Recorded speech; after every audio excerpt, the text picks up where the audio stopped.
ఆయన చెప్పినటువంటి మాటలు, ఇప్పుడు పరిపాలనలో ఉండేటువంటి ఇబ్బందులు ఇవన్నీ కూడా ఆయన చూస్తున్నారు. మనం టైం ఇవ్వాలి. ఇవ్వకుండా వరకే ఏమొచ్చాడు ఈయన చెప్పారు అనేటువంటిది too early to state that. రాష్ట్ర ఆర్థిక పరిస్థితి చాలా దౌర్భాగ్యమైనటువంటి పరిస్థితి అది. అటువంటి పరిస్థితుల్లో ఇది నడిపించడం అనేటువంటిది ఒకటి. రెండోది నడిపించడం కూడా ఏంటంటే వీళ్ళేం తక్కువ ప్రామిసులు చేయలేదు. జగన్ కంటే ఎక్కువ ప్రామిసులు చేశారు, ఖర్చు అయ్యేటువంటి ప్రామిసులు చేశారు. ఆ ప్రామిసుల్ని వీళ్ళు నెరవేర్చగలిగేటువంటి పరిస్థితి ఎలా ఉంటుంది అనేటువంటిది ఒకటి ఉంటుంది. అంటే వీళ్ళు ఏమంటారంటే డబ్బులు సంపాదించి మేము ఖర్చు పెడతాం అన్నట్టుగా వీళ్ళు, నాకు తెలిసినంత వరకు సంపాదించడం ఖర్చు పెట్టడం అనేటువంటిది కూడా కాదు. ఫస్ట్ థింగ్ ఏంటంటే సాధ్యం కానటువంటి ప్రామిసులు చేశారు. అది ఎవరు చేసినా కూడా తప్పు. ఊరికే కూర్చోబెట్టి నేను తినిపిస్తా అనేటువంటి అనుత్పాదక వ్యయం అంటాం కదా, సో అది చాలా తప్పు. అయితే ఏంటంటే ఒక రూల్ ఆఫ్ ది లా, ఒక చట్టబద్ధమైనటువంటి పాలన లేనటువంటి జగన్ వ్యవస్థ నుంచి ఇవాళ ఈ వ్యవస్థకి ట్రాన్స్ఫర్మేషన్లో ఉంది. ఆ సిచ్యువేషన్లో చంద్రబాబు నాయుడు అయితేనే కరెక్ట్ అనేటువంటిది జనం ఇచ్చినటువంటి తీర్పు. దాంట్లో సాధక బాధకాలు లేకపోతే ఇప్పుడు అన్ని ఓట్ల లెక్కలు ఈ వ్యవహారాలన్నీ జోలికి వెళ్లకుండా ముందు ఆయన చీఫ్ మినిస్టర్ కాబట్టి డెఫినెట్గా ఒక పరిస్థితి చక్కబడుతుంది, ఇంతకు ముందు కంటే బాగుంటుంది అనేటువంటి ఆశావాదం కనపడుతుంది. అది ఎంతకాలం కొనసాగుతుంది అనేటువంటిది వేరే విషయం. అంటే అడ్మినిస్ట్రేషన్ చూస్తున్నాం అండి, పోలవరం కానీ అమరావతి అని నేను అబ్జర్వ్ చేసింది, వాడిని రివ్యూ చేయడం. ఇవన్నీ నిన్న కలెక్టర్స్ మీటింగ్ జరిగిందండి. నిజంగా 12 hours అంటే డిఫరెంట్ డిపార్ట్మెంట్స్ మీద, అంటే కలెక్టర్లు అస్తమానం రారు కదండి, అందువలన ఒకేసారి 12 hours మీద అంటే డిఫరెంట్ డిపార్ట్మెంట్ మీద రివ్యూ చేశారండి, morning to evening. Jaganmohan Reddy గారు అలా చేసినట్టు కనబట్టలేదని ప్రజలందరూ అనుకుంటున్నారండి. అలాగా చంద్రబాబు నాయుడు గారి స్వభావమే, నైజమే, పరిపాలనా పద్ధతే అది. ఆయన కలెక్టర్స్ని పిలుస్తాడు, ఆయనే అవసరం అనుకుంటే ఫోన్ ఎత్తి మండల రెవెన్యూ ఆఫీసర్తో ఎంఆర్ఓతో మాట్లాడేస్తాడు.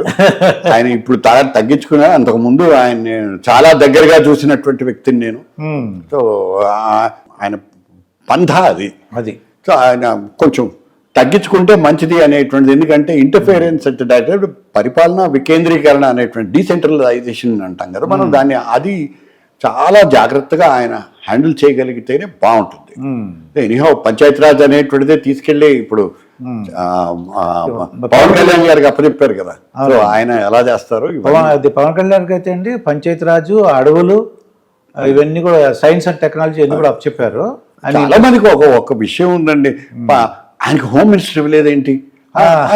హోమ్ మినిస్ట్రీ ఏంటండి బాబు, లా అండ్ ఆర్డర్ లేదు. Law and order chief minister కంట్రోల్లో ఉంటుంది. చాలా మందికి తెలియదు ఈ విషయం. అవునండి, home minister, law and order లేని హోమ్ మినిస్టర్ దేనికండి?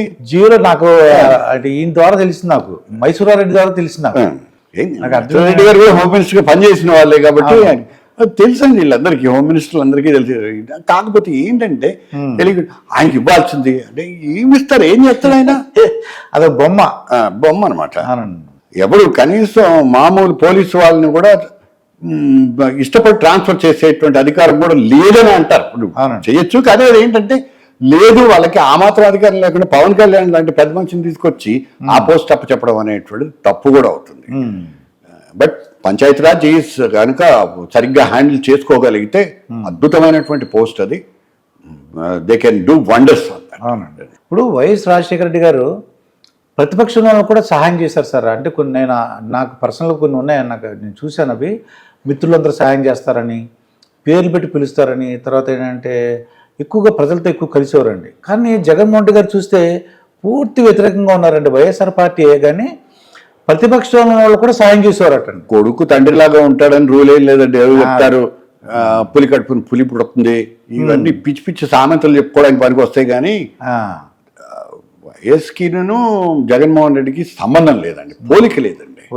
అది అలా పోలిక పెట్టడం కూడా మనది కూడా తప్పదు. నేను ఆయనకుండే కెపాసిటీస్ ఆయనకుంటే, ఈయనకుండే ఎవరు ఉంటాయి. ఆయన ఇక సహాయం చేసే గుణం అంటారా, అందరికీ ఉందండి. చంద్రబాబు నాయుడు కూడా సహాయం చేసే గుణం ఉంది, వైఎస్కి ఉంది. And at the same time ప్రతిపక్షం వాళ్ళు కాదు, ప్రతిపక్షమే కాదు, చాలా సందర్భాల్లో ప్రతిపక్ష వాళ్ళు మనం ఇక్కడ కూర్చొని మాట్లాడుకోవడం కాదు, ఎన్నో సందర్భాల్లో సిపిఐ సిపిఎం వాళ్ళకి, కాంగ్రెస్ వాళ్ళకి తెలుగుదేశం చంద్రబాబు నాయుడు సహాయం చేసినటువంటి సందర్భాలు చాలా ఉన్నాయి. అది వాళ్ళకి తెలుసు, ఆయనకి తెలుసు, చేయించుకున్న వాళ్ళకి, చేసిన వాళ్ళకి అందరికీ తెలుసు, పార్టీలో ఉన్న వాళ్ళకి తెలుసు.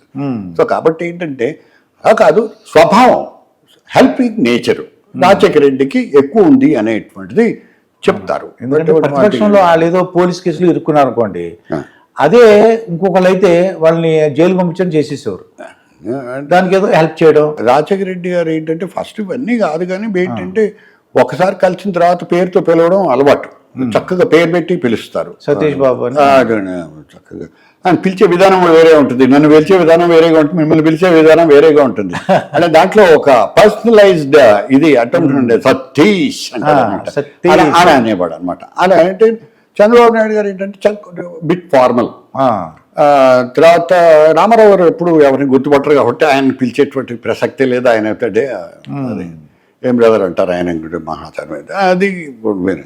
ఒక్కొక్కరికి ఒక్కొక్క పద్ధతి అండి, ఒక పద్ధతి. అది అల్టిమేట్గా ఒకటండి, ఎవరు ఏం చేసినా కానీ ప్రజలకి దగ్గరగా ఎవరున్నారు, ఎవరు ఏం చేయగలరు, ఎవరు రేపు పొద్దున మంచి చేయగలరు అనేటువంటిదే పాయింట్ అవుతుందండి. అది పవన్ కళ్యాణ్ కావచ్చు, వాళ్ళు ఇంటర్వ్యూ ఇవ్వచ్చు, ఇవ్వకపోవచ్చు, వాటి ఇంటర్వ్యూలు ఇచ్చినా ఇవ్వకపోయినా మనం చెప్పేది చెబుతానే ఉంటాం, మనం రాయాల్సింది రాస్తూనే ఉంటాం. నిష్పక్షపాతంగా ఉండడం అనేటువంటిది జర్నలిస్ట్ స్వభావం, అతని లక్షణం. కాబట్టి అలా ఉండాలి, కాబట్టి అలా ఉండడమే నాకు ఇష్టం. ఇప్పుడు వైఎస్ రాజశేఖర గారి విషయంలో చూడండి, ప్రజలందరూ కలిసేవారండి, నాయకులతో కలిసేవారు, ఎమ్మెల్యేలతో కలిసేవారు, మినిస్టర్లతో కలిసేవారు, అపాయింట్మెంట్ ఇచ్చేవారు. ఆ పని చీఫ్ మినిస్టర్ ఉన్నటువంటి జగన్మోహన్ రెడ్డి గారు ఆ పని చేయలేదు. చంద్రబాబు నాయుడు ఆ విషయంలో తను మారాడనేటువంటిది చాలా స్పష్టంగా చెప్పొచ్చు. అండ్ హీ స్టార్టెడ్ అంటే పార్టీకి ఇంతకు ముందు ఏంటంటే పార్టీకి దూరంగా జరగడం, పరిపాలనలోనే ఎక్కువ టైం స్పెండ్ చేయడం, ఇదే అతని మీద ఉన్నటువంటి కంప్లైంట్. ఇది చంద్రబాబు నాయుడు గారు కరెక్ట్, చంద్రబాబు నాయుడు. కానీ బట్ ఇప్పుడు ప్రతి సాటర్డే సండే వెళ్తున్నాను అక్కడికి. ఆయన ఒకటండి, ఆయన తలుచుకుంటే డెఫినెట్గా ఆయన అందరికీ ఇది చేయాలనేటువంటి ఆ అభిప్రాయం వచ్చేస్తుంది. +70s వచ్చిన తర్వాత ఎవరైనా మారకపోయినా కానీ ఇప్పుడైనా మారాలి మనం కొంచెం ఆలోచన ఆయనలో కలుగుతుంది. అంతవరకు సంతోషం. అది ఎంతవరకు నిలబడతారు, ఎంతవరకు చేయగలుగుతారు అంటే ఇప్పుడు ఆయన సమర్థిస్తున్నటువంటి ఎన్డీఏ నాయకత్వం పట్ల, బీజేపీ నాయకత్వం పట్ల ఆయన వైఖరి ఏ విధంగా ఉంటుంది, అనేక సందర్భాల్లో ఆయన ఏం చేస్తారు అనేటువంటిది చూస్తున్నారు అందరూ దేశవ్యాప్తంగా.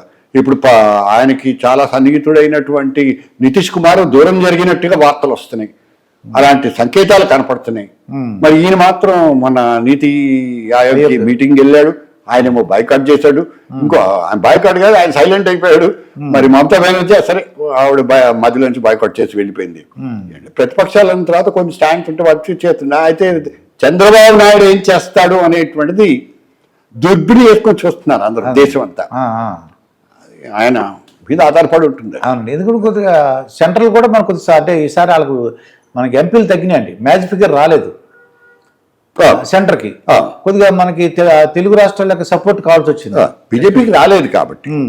ఇప్పుడు దాంట్లో కూడా ఇప్పుడు ఏంటంటే లేటెస్ట్గా కాంగ్రెస్ వాళ్ళు ఆరోపిస్తున్నటువంటిది ఏంటంటే బేసిక్గా ఏంటంటే పోలైన ఓట్లు అక్కడ కౌంట్ చేసినటువంటి ఓట్లు వ్యత్యాసం ఆంధ్రప్రదేశ్లోనే 12.5% ఉంది అనేటువంటిది